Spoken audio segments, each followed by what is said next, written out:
Hello à tous et bienvenue sur la chaîne de Girl and Esoterism. Aujourd'hui nous allons faire une brève introduction sur les sabbats de la roue de l'année. C'est parti!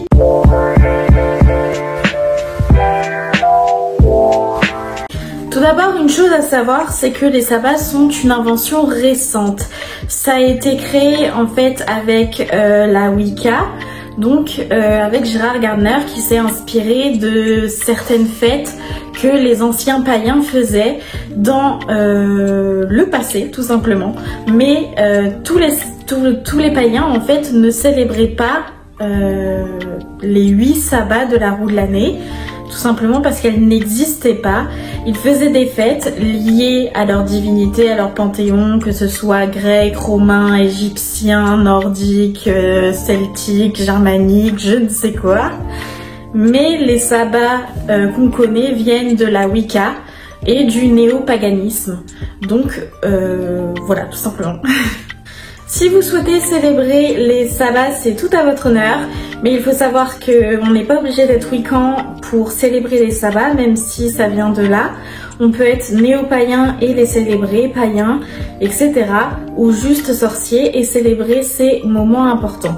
Tout simplement parce que les sabbats reflètent les solstices et les équinoxes, qui sont des moments importants dans l'année, tout simplement. Et également des moments clés où les énergies sont à leur paroxysme, tout simplement. Donc voilà. Et une chose à préciser, on n'est pas obligé de tous les célébrer, ce n'est pas obligatoire du tout. Donc voilà, petit aparté terminé. Nous avons donc des sabbats majeurs et des sabbats mineurs. Les sabbats mineurs sont liés du coup à la position du soleil dans le ciel, donc aux solstices et aux équinoxes comme je l'ai déjà dit.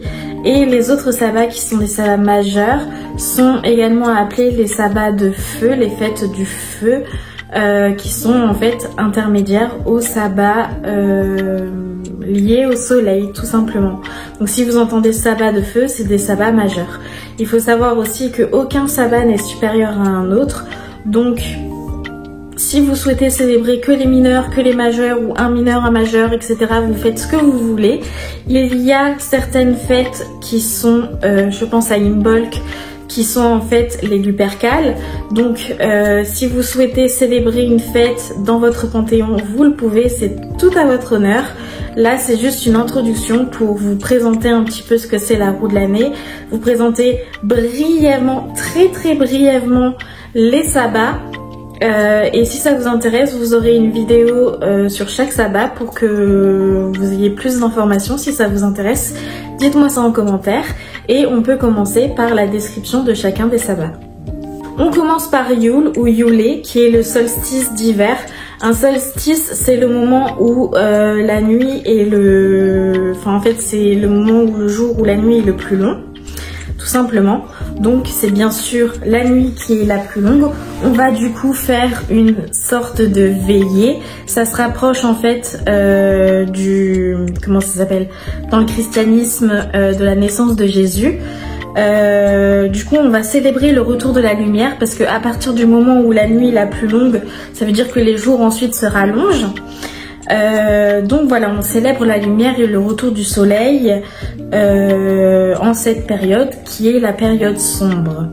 Nous allons également célébrer la renaissance du soleil. Tout est lié au soleil tout simplement, et ça se fête le 21 environ décembre. Voilà. Passons ensuite à l'autre sabbat qui est un sabbat majeur, qui est Imbolc, qui est en fait la fête du feu et de la lumière, qui symbolise le changement et la croissance spirituelle. On fête la déesse Brigid à ce moment-là, ou les Lupercales si c'est dans votre religion tout simplement, et ça se fête le 1er février. Voilà. Passons à Ostara, qui est un sabbat mineur et qui correspond à l'équinoxe de printemps. L'équinoxe, c'est le moment où le jour et la nuit ont la même durée. Donc c'est le premier jour du printemps, ça marque le printemps tout simplement, et c'est le retour de la fertilité. Donc le symbole en fait d'Ostara, c'est vraiment les œufs, la fertilité, etc. Le renouveau de la nature, parce que la nature commence à s'éveiller tout simplement, parce que c'est le printemps, tout renaît un petit peu, tout doucement, délicatement, etc. Et donc ça se célèbre le 20 ou le 21 mars. Comme vous l'aurez compris, on alterne un sabbat majeur et un sabbat mineur. Et là, on passe au sabbat majeur qui est Beltane ou Beltaine, qui marque la fin de la saison sombre. C'est une fête de feu et de lumière également, mais c'est en fait la victoire de la lumière sur l'hiver. Donc là, on sort vraiment de la saison sombre. On a tout qui se met à pousser. C'est vraiment... le moment de faire croître en fait ces projets qu'on a fait mûrir durant l'hiver. Et ça se célèbre du 30 avril au 1er mai. Passons maintenant au sabbat mineur de Lita, qui est le solstice d'été, c'est-à-dire le jour le plus long de l'année. On y célèbre évidemment le soleil, les dieux liés au soleil, etc. Et du coup, en fait, à partir de ce moment-là, la nuit va se rallonger. Donc on pense également à ce moment où on va re-rentrer dans l'introspection, parce que la nuit égale l'introspection et le soleil, la lumière égale l'expression, etc. Et du coup, ça se célèbre le 21 juin.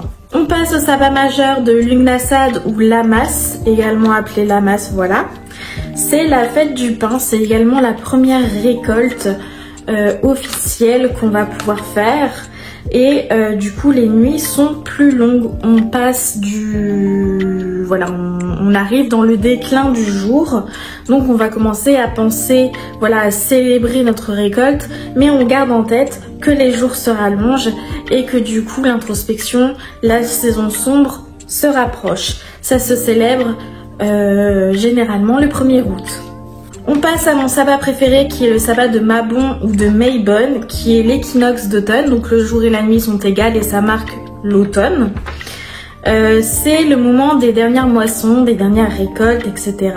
Mais c'est un moment très important parce qu'on entre en fait dans la saison sombre. On va avoir du coup des moments d'introspection, de méditation, de divination. Et souvent on célèbre Mabon ou Mabon le 21 septembre.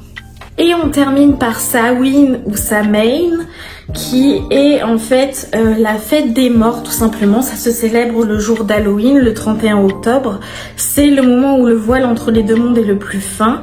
Et donc on va vraiment célébrer les morts. C'est vraiment, les morts, les décès, les défunts, le décès, etc. C'est ce moment-là. Donc ça marque la fin d'un cycle et le début d'un autre, parce qu'on dit souvent que c'est la fin de l'année sorcière et le début du coup de l'année sorcière. Donc voilà, j'espère que cette brève introduction au sabbat et à la roue de l'année vous a plu. Si vous voulez plus de détails à ce sujet, je ferai plus de recherches pour vous en parler davantage, surtout sur chaque sabbat, etc., sur comment les célébrer, d'où ils viennent, etc.